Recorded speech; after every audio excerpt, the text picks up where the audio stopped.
तो आज का हमारा टॉपिक है कंस्ट्रक्टर। तो ये कंस्ट्रक्टर क्या होता है? देखिए भाई, कंस्ट्रक्टर एक स्पेशल टाइप का मेंबर फंक्शन होता है। स्पेशल टाइप का मेंबर फंक्शन होता है that is used to initialize an object. Initialize an object. अब देखते हैं कि इस स्टेटमेंट का मतलब क्या होता है। देखिए, मान लीजिए मैंने एक क्लास बनाई, ए। क्लास का नाम है ए। इसके अंदर एक डेटा मेंबर रखा, मान लेते हैं x। एक मेंबर फंक्शन भी ले लेते हैं इसके अंदर, उसका नाम रखते हैं getX और इसका रिटर्न टाइप हम ले लेते हैं void। इस फंक्शन का काम सिर्फ इतना होगा कि ये फंक्शन आपकी स्क्रीन पर x की वैल्यू प्रिंट कर देगा।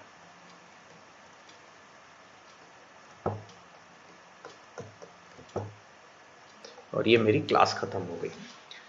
तब आप बता सकते हैं कि क्या x की वैल्यू प्रिंट होगी जब मैं इस क्लास को कंपाइल करने के बाद एग्जीक्यूट करूंगा। लेकिन खास बात यह है कि x की वैल्यू क्योंकि हमने कोई भी इनिशियलाइज नहीं करी है, तो x की या तो गार्बेज वैल्यू प्रिंट होगी या फिर एक ऐसी वैल्यू प्रिंट होगी जो सिस्टम गवर्न करता है, जो सिस्टम खुद बताता है, ऑटोमेटिकली इसको वो वैल्यू असाइन कर देता है। ठीक है, लेकिन कई बार ऐसे केसेस होते हैं, इनफैक्ट हर केस में ये एक अच्छी प्रैक्टिस है कि हम चाहेंगे कि जो भी हमारे डेटा मेंबर्स हैं वो एक फिक्स वैल्यू से इनिशियलाइज हों। उस फिक्स वैल्यू को डिसाइड भी हम करें, सिस्टम डिसाइड ना करे, और ना ही उन वेरिएबल्स में, उन डेटा मेंबर्स में कोई गार्बेज वैल्यू जाए। तो ऐसे केसेस में हम क्या करते हैं, इन वेरिएबल्स को, इन डेटा मेंबर्स को हम इनिशियलाइज कर देते हैं at the time of object creation. तो ऑब्जेक्ट क्रिएट करते में इन डेटा मेंबर्स को इनिशियलाइज करने का जो तरीका है वो है कंस्ट्रक्टर के थ्रू। कंस्ट्रक्टर वो मेंबर फंक्शंस होते हैं जो ऑटोमेटिकली कॉल होते हैं जब आपकी क्लास का ऑब्जेक्ट बन रहा होता है। ठीक है, और क्लास का ऑब्जेक्ट कैसे बनता है, मान लीजिए इस क्लास ए का ऑब्जेक्ट बनाना है तो मुझे कैसे क्या लिखना पड़ेगा, मेन मेथड के अंदर मुझे लिखना पड़ेगा ए, जहां small A is A reference variable, A equals to new ए।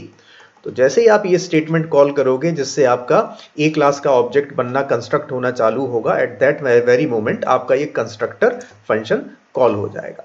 अब बात करते हैं, कंस्ट्रक्टर फंक्शन कहीं दिख तो रहा नहीं है, तो क्या इस क्लास के अंदर कोई कंस्ट्रक्टर फंक्शन है? नहीं है। देखिए, इस क्लास के अंदर कोई कंस्ट्रक्टर फंक्शन आपको दिख नहीं रहा, आपने खुद ने नहीं बनाया। उस केस में भी जो आपका सिस्टम होता है, जो जावा का सिस्टम है, वो ऑटोमेटिकली इसके अंदर एक इम्प्लिसिट कंस्ट्रक्टर बना देता है। तो वो हमें दिखता नहीं है, लेकिन ऑटोमेटिकली आपका जो जावा सिस्टम है वो इसके अंदर एक कंस्ट्रक्टर को बिल्ड कर देगा हमारे बिहाफ पर, कि अगर हम इस x को एक ऐसी वैल्यू देना चाहते हैं जो हम खुद डिसाइड करें तो हमें क्या करना पड़ेगा। तो उसके लिए हमें कंस्ट्रक्टर फंक्शन बनाना पड़ेगा। तो कंस्ट्रक्टर फंक्शन कैसे बनाते हैं वो और देख लेते हैं। तो यहां पर मैं बनाने जाता हूं। तो मैं इस क्लास का अगर मुझे कंस्ट्रक्टर बनाना है तो I will write public A and then parenthesis, और ये आपका लेफ्ट कर्ली ब्रेस चालू हो जाएगा। इस लेफ्ट कर्ली ब्रेस के अंदर आप लिख सकते हैं this dot x equals to whatever value, जिस भी वैल्यू से आप x को इनिशियलाइज कराना चाहते हैं वो वैल्यू लिख सकते हैं, semicolon, and this is the end of your constructor. अब यहां पर दो तीन बातें नोटिस करने वाली हैं। एक तो इस कंस्ट्रक्टर को हमने पब्लिक बनाया। देखिए, 99% ऑफ द टाइम आप कंस्ट्रक्टर्स को पब्लिक बनाना चाहेंगे ताकि इसे बाहर से भी एक्सेस किया जा सके। तभी तो आप एक दूसरी क्लास से इस ए क्लास का ऑब्जेक्ट क्रिएट कर पाते हो, क्योंकि उसके कंस्ट्रक्टर को आपको पब्लिक बनाना पड़ता है। दूसरी बात, इस फंक्शन का, इस स्पेशल फंक्शन का नाम क्या है। कंस्ट्रक्टर फंक्शंस का वही नाम होता है जो आपकी क्लास का नाम होता है। तो यहां पर क्लास का नाम क्या है, ए, तो इस कंस्ट्रक्टर का नाम भी क्या होगा, ए। तो इससे भी आप पहचान सकते हैं कि ये फंक्शन एक नॉर्मल फंक्शन है या फिर एक कंस्ट्रक्टर फंक्शन है। नॉर्मल फंक्शन का नाम कुछ भी होगा अदर देन योर क्लास, लेकिन कंस्ट्रक्टर फंक्शन का वही नाम होगा जो आपकी क्लास का नाम है। तो क्लास का नाम यहां पर ए है, तो इस कंस्ट्रक्टर फंक्शन का क्या नाम हुआ यहां पर, ए, फॉलोड बाय पैरेंथेसिस, जैसा हर फंक्शन में होता है। फंक्शन के नाम के बाद पैरेंथेसिस आती है, तो इधर भी आई। फिर फंक्शन की बॉडी स्टार्ट होती है लेफ्ट कर्ली ब्रेस से, तो यहां भी हुई। और इसके अंदर फिर फंक्शन के अंदर स्टेटमेंट्स आते हैं, तो इधर कंस्ट्रक्टर के अंदर भी स्टेटमेंट लिखा। तो कंस्ट्रक्टर का पर्पस होता है आपके डेटा मेंबर्स को इनिशियलाइज करना। तो यहां पर मैंने अपने डेटा मेंबर को इनिशियलाइज कर दिया, this dot X equals to 3। This dot X, this का मतलब क्या होता है, दिस का मतलब I am talking about my data member. तो करंट ऑब्जेक्ट को रिफर करता है दिस। तो यहां पर दिस क्या बता रहा है, करंट ऑब्जेक्ट से एक्स डेटा मेंबर को कॉल करो, एक्सेस करो और उसको असाइन कर दो वैल्यू 3। तो ये यहां पर हो रहा है। तो अब जैसे इस क्लास का ऑब्जेक्ट बनेगा ए इक्वल्स टू न्यू ए, वैसे ये कंस्ट्रक्टर कॉल होगा। जैसे ये कंस्ट्रक्टर कॉल होगा एक्स की वैल्यू इनिशियलाइज हो जाएगी 3। तो अगर आप इस ए के ऑब्जेक्ट से इस एक्स को कॉल भी करते हैं, या मान लीजिए इस गेटएक्स मेथड को कॉल करते हैं, तो आपकी स्क्रीन पर प्रिंट हो जाएगी एक्स की वैल्यू जो कि होगी 3। अगर हम इसे कंस्ट्रक्टर के थ्रू इनिशियलाइज ना करते तो सिस्टम जो वैल्यू डिसाइड करता वही हमारी स्क्रीन पर प्रिंट होती। तो मुझे लगता है कंस्ट्रक्टर्स के बारे में कुछ बातें आपको यहाँ पर समझ में आई होंगी, क्लियर हो गई होंगी। तो आइए कुछ और बात कर लेते हैं और उसके बाद हम प्रैक्टिकली देखेंगे कि कंस्ट्रक्टर्स को एक प्रोग्राम में कैसे बनाया जाता है। तो ये तो थी भाई बात हमारे सिंपल से कंस्ट्रक्टर की। एक स्पेशल केस ऑफ कंस्ट्रक्टर की भी बात करते हैं जब हमारे कंस्ट्रक्टर पैरामीटराइज्ड होते हैं। तो यहां पर आप देख रहे हैं ये कंस्ट्रक्टर के अंदर कोई पैरामीटर नहीं है, पैरामीटर लेस कंस्ट्रक्टर है ये। कई बार हमें पैरामीटराइज्ड कंस्ट्रक्टर भी बनाने पड़ते हैं। फॉर एग्जाम्पल मान लीजिए ये एक है क्लास बी, क्लास बी के अंदर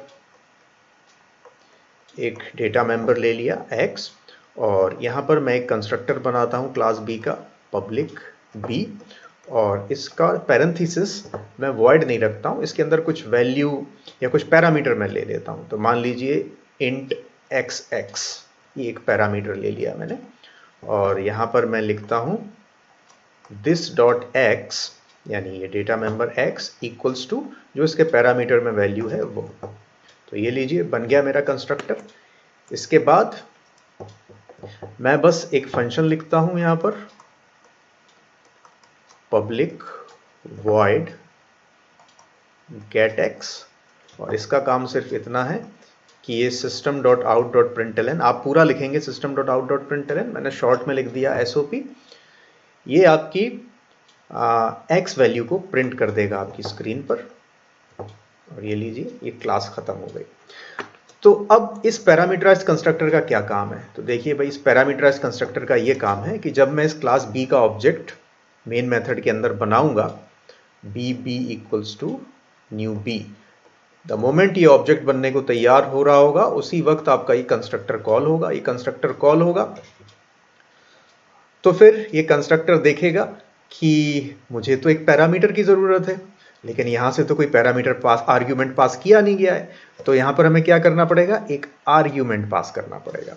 अब ये आपका कॉल, ये कंस्ट्रक्टर कॉल बिल्कुल करेक्ट है। हमने यहां पर क्या किया, B B equals to new B लिखा और आर्ग्यूमेंट में 3 पास किया। तो अब ये 3 उठ के आपका कहां एक्स एक्स में पास हो जाएगा, और यहां पर आप लिखेंगे this dot X equals to X X, यानी आपके डेटा मेंबर एक्स के अंदर क्या वैल्यू चली जाएगी, एक्स एक्स की, यानी कि 3।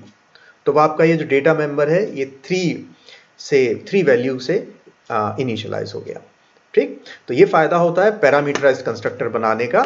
इसमें हम डिसाइड कर लेते हैं कि किस वैल्यू से हमको अपने डेटा मेंबर को इनिशियलाइज करना है, उस वैल्यू को हम ऑब्जेक्ट बनाते वक्त पास कर देते हैं।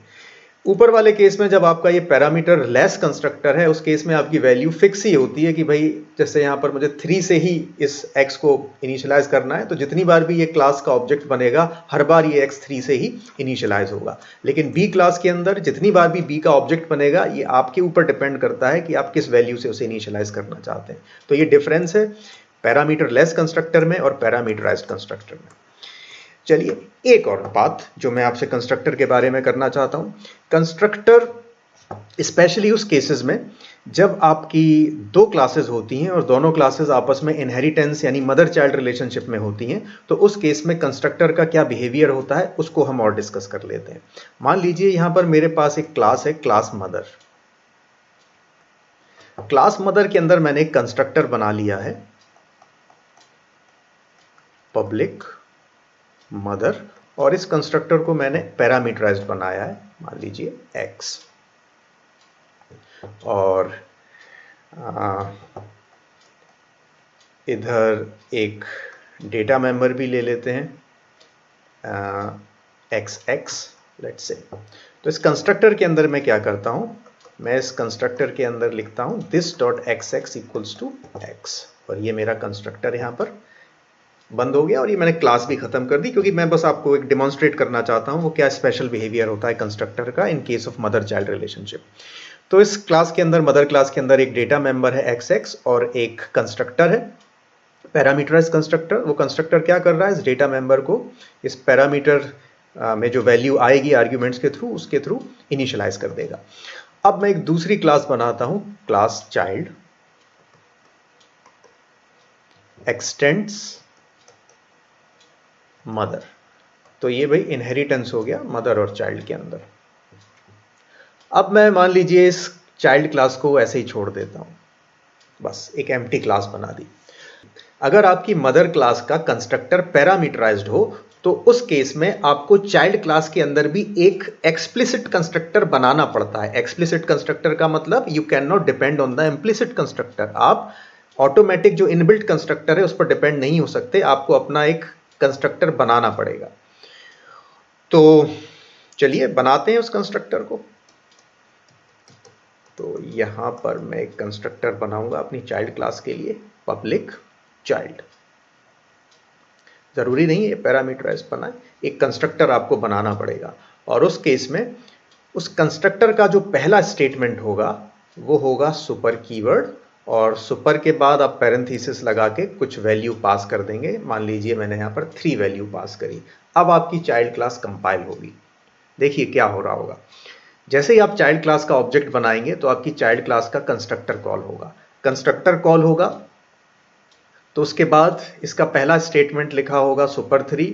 तो ये सुपर 3 जो वैल्यू है, सुपर मतलब सुपर क्लास के अंदर, सुपर क्लास के कंस्ट्रक्टर के अंदर ये 3 वैल्यू पास हो जाएगी। तो यानी इस x को ये वैल्यू 3 मिल जाएगी, this dot xx equals to 3 set हो जाएगा, और आपकी मदर क्लास का कंस्ट्रक्टर भी सेटिस्फाई हो जाएगा और आपकी चाइल्ड क्लास का कंस्ट्रक्टर भी सेटिस्फाई हो जाएगा।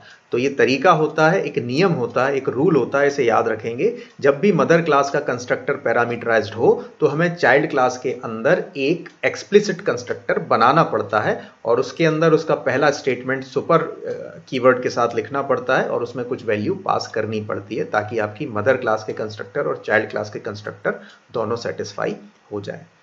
तो ये है हमारा मेन मेथड, और इसके अंदर मैं 2 क्लासेस बना लेता हूँ फटाफट। एक फाइल बनाई mother.java, इसके अंदर मैं बनाऊंगा क्लास मदर। मदर क्लास के अंदर एक कंस्ट्रक्टर बना लूंगा और ये मेरा पैरामीटराइज्ड कंस्ट्रक्टर रहेगा कुछ इस तरह से। और यहाँ मैं एक डेटा मेंबर भी बना लेता हूँ इंटीजर xx, और यहाँ लिखता हूँ this dot xx equals to x।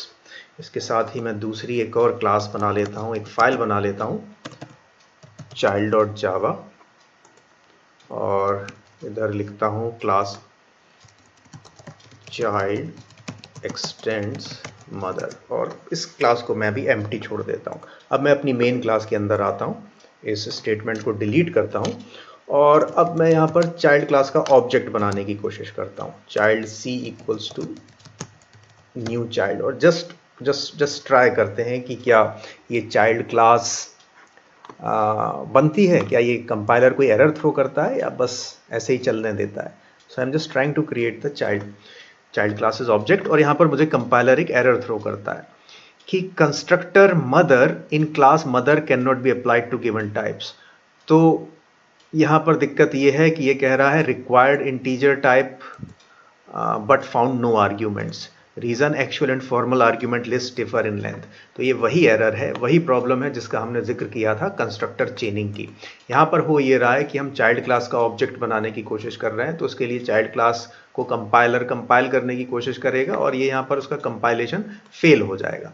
Fail होने की वजह यही है कि चाइल्ड क्लास के अंदर कोई भी कंस्ट्रक्टर एक्सप्लिसिट हमने नहीं बनाया है, लेकिन मदर क्लास के अंदर जो कंस्ट्रक्टर है वो पैरामीटराइज्ड है। तो इसका सॉल्यूशन ये है कि हम अगर चाइल्ड क्लास के अंदर एक कंस्ट्रक्टर बना दें और उसका पहला स्टेटमेंट सुपर लिखें और कोई वैल्यू उस सुपर में पास कर दें, तो ये वैल्यू आपकी मदर में इस x की जगह जाके इसको मिल जाएगी। तो x will be equated to 3, और यहाँ आपके xx डेटा मेंबर को ये 3 वैल्यू मिल जाएगी और आपका कंपाइलर सेटिस्फाई हो जाएगा। तो आइए चेक करते हैं अगेन कि क्या ये काम कर रहा है। बिल्कुल कोई एरर नहीं आई, हमारा कंपाइलर बिल्कुल ठीक काम कर रहा है। तो आई होप यहाँ से आपको काफ़ी कुछ क्लैरिटी मिली होगी कि कंस्ट्रक्टर क्या होते हैं, और पैरामीटराइज्ड कंस्ट्रक्टर अगर बेस क्लास में हो, मदर क्लास में हो, तो कंस्ट्रक्टर का बिहेवियर क्या होता है, कंस्ट्रक्टर चेनिंग क्या होती है। तो अगर आपको ये वीडियो पसंद आता है तो इसे लाइक ज़रूर करें, अपने दोस्तों के साथ शेयर भी करें और कमेंट भी करें। Thank you.